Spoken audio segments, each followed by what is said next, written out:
Ken, let's find out who's on the chopping block. What do you think here, college football playoff rankings? Any bets to be made? Sure. So there's just like a few things to know about the rankings, and some of this will be maybe like elementary for people that have followed this for a long time. But I do think it's like worth doing the segment and worth talking about it because we're gonna get inundated with this like every single week and every single Tuesday. There have really only been there have only been three instances where a team was ranked outside the top 7 in this ranking and then made it. So you kind of get the feel for like, look, there's going to be shifting. Like, for sure, the top 6, you're going to have teams move in and out. The likelihood both Michigan and Ohio State make it is not particularly high. They both can, but that's not very likely. The likelihood, like, the winner of, like, an Oregon-Washington game does make it, and neither of them are in right now. Like, these are things that, like, kind of make intuitive sense, I think, to people. But the idea that, like, a team that's not already in that upper area, like, that they're just going to make it. So, like, Alabama is 8th, and obviously, like, they're behind the 8 ball, actually, literally, with their number, and they have to play Georgia in the SEC championship game if they beat LSU this weekend. Like, the likelihood team outside the top 7 makes it, it's going to be pretty small. Oklahoma just lost to Kansas. Ole Miss probably isn't going to make it, like, just with the road that they have to. So it just, it kind of makes sense. Like, these really are the playoff teams we're going to have to be thinking about. Like, Georgia, one or both Big Ten teams, Florida State, and maybe a Pac-12 team. Like, that's a really good way to think about it. Like, it's probably going to be 4 of those. So just kind of keep that in mind. There is some predictability, at least to which teams, not necessarily what order they're going to be in. And then the other thing is, don't, especially if you're going to bet into betting markets, please, please, please don't get consumed by the order of the teams, even when we get later in the process, when we get to the week before conference championship Saturday, or the week before the final week of the regular season when Ohio State and Michigan play each other. Don't do the like, well, this team's ahead of this team, so if they both just win out, or if something changes, like, that's how it'll be.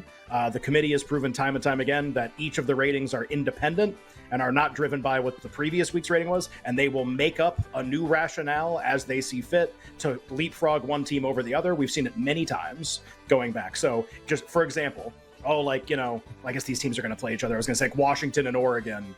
If it, like, plays out a certain way, like, teams that are next to each other that are in the same conference or don't play each other, or like the Big Ten teams in Florida State, or that Ohio State's ahead of Georgia, like stuff like that, like, they'll just flip it.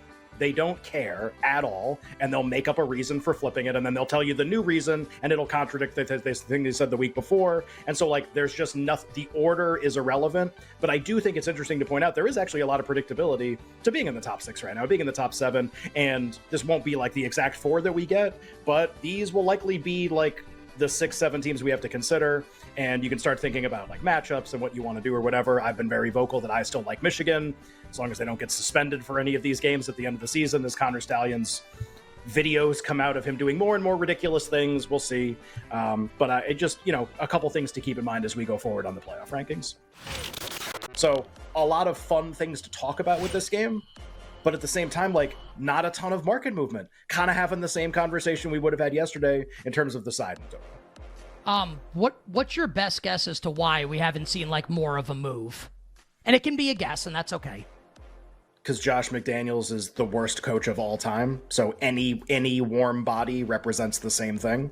And Garoppolo played the worst quarterback game ever. And any other quarterback probably doesn't represent a significant change.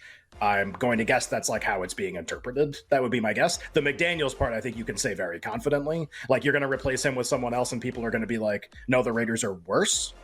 Of course not. He's the worst head coach. You replace him with anybody, the perception will be that they're at least the same. So I think that's that part of it. The quarterback part's a little interesting to me just because we only have one O'Connell data point and it's terrible. And turned the ball over a ton, and then McDaniels, like, threw him under the bus after the game. It was really weird.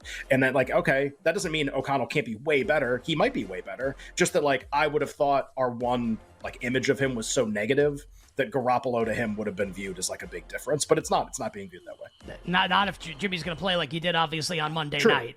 And on balance, obviously, Garoppolo's been, we only seen 1-8 in O'Connell start. Garoppolo did start a Super Bowl where he overthrew a player on a really important play in the game, kind of like he did on Monday night. Twice. You bet with Nick and Ken. Wonderful Football Wednesday line moving week 9 in the NFL. I will say, and, like, we'll do more on this game over the course of the week and the Raiders because it's very funny and very interesting.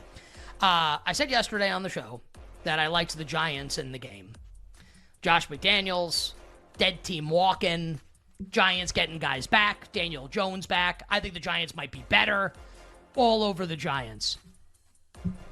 This makes me like the Giants less with McDaniels out. Like, I don't know how you can, in at least a one-game scenario, I don't know if this is going to play out and, like, Pierce is going to be great or O'Connell's going to be great. They might both be brutal. Just that I think, like, as someone who was interested in betting the Giants, I would have rather had McDaniels and Garoppolo, like, limping into this game off of Monday night, knowing that, like, the whole team's pissed, like, the organization's not behind them anymore. I would have rather had that setup than whatever this is going to be on Sunday. Like also, the Waller just ruled happened. out for the game. Waller ruled out for the game in a revenge spot for him against his former team. He might miss multiple weeks with a hamstring injury. I'm not saying he impacts the spread, but, like, it's not going to be, like, a full-strength Giants, which I think some people may have been hoping for at least. Sure, but I mean, I think if it's like, if you're expecting the Giants to be favored, my question would just be like, what else is going to happen that's going to make it, like, they've already said it's O'Connell. It's fair. They already put Antonio Pierce, the head coach. Like, what bump is left here? Like, they're gonna tell you, like, all the other coordinators and coaches are different too. Like, they're actually gonna say, like, just kidding, it's not O'Connell. We just signed a guy off the street. That's who it is. Like, there's nothing left. And if there's nothing left and we only got to this, then this might be where we stay. I honestly don't know. I don't know if I'm going to end up betting this game now. I do get the sense that, like, I've thought the Raiders were valuable the whole time. And so it's like, oh, well, now they're changing coaches and changing quarterbacks. Does that change your mind? No, because, like, the price is just really, really, really low for Raiders against a team like this, almost like no matter who the coach and the quarterback are, within reason. And, is O'Connell worse than Jimmy G? I don't know. Is Pierce the worse than McDaniels? I doubt it. And, so it's just like, I think I might still bet the Raiders, but it just throws a ton of uncertainty into things, and which is okay. Now, if I were to ask you, what was your favorite moments of the first Josh McDaniels run as head coach in Denver? It would undoubtedly be, the whole, like trying to tape San Francisco practices for a London game when Troy Smith started and then losing to the 49ers. Not Ohio State Troy Smith, San Francisco 49ers Troy Smith. That would undoubtedly be the answer. What is your favorite moment of Josh McDaniels' second run as NFL head coach? It's a good question. So, like, the first thing that comes to mind is, like, the week 2 collapse against Arizona when we were in Vegas. Like, up 3 possessions in the game at home in the home opener. And Kyler Murray comes back and ties the game. Game goes to overtime. Cardinals win on a defensive touchdown. That's the first thing that comes to mind. I'm trying to think of, like, I mean, there are a number of, like, in-game decisions where, God, who did they play when Al called the Thursday night game a few weeks ago? Who did they play in the Thursday night game? They play somebody, or was it them? Did they play a Thursday night game? There was like there was some moment, maybe it was in last year, where just like the decisions to kick field goals in situations where I think you're thinking the Monday night game against the Chiefs, right? Where they're up 14-0, and it's like 4th and 1, and like you have a chance to go 21-0, and they kick a field goal, and then they lose the game to Kansas City. It's just like that. I mean, what's your favorite moment? I don't know, like a 700-way tie for settling for field goals in situations where you should. But the week 2 Arizona game is like its own special kind of hilarious. And I would also just mention, like, he lost badly to Tyson Bagent toward the end of his time. That is something that happened with a better team. He went on the road and lost to Tyson Bagent. So, like, that's on the tombstone also.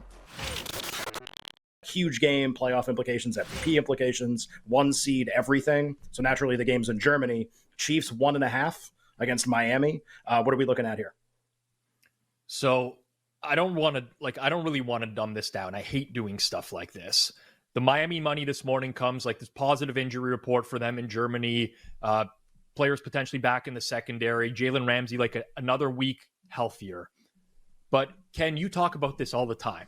You've talked about it when you're doing like the playoff previews. Like, really, we're going to get to a Super Bowl where the Chiefs are going to be playing anyone on a neutral field, and it's basically like I get to bet Patrick Mahomes against this team.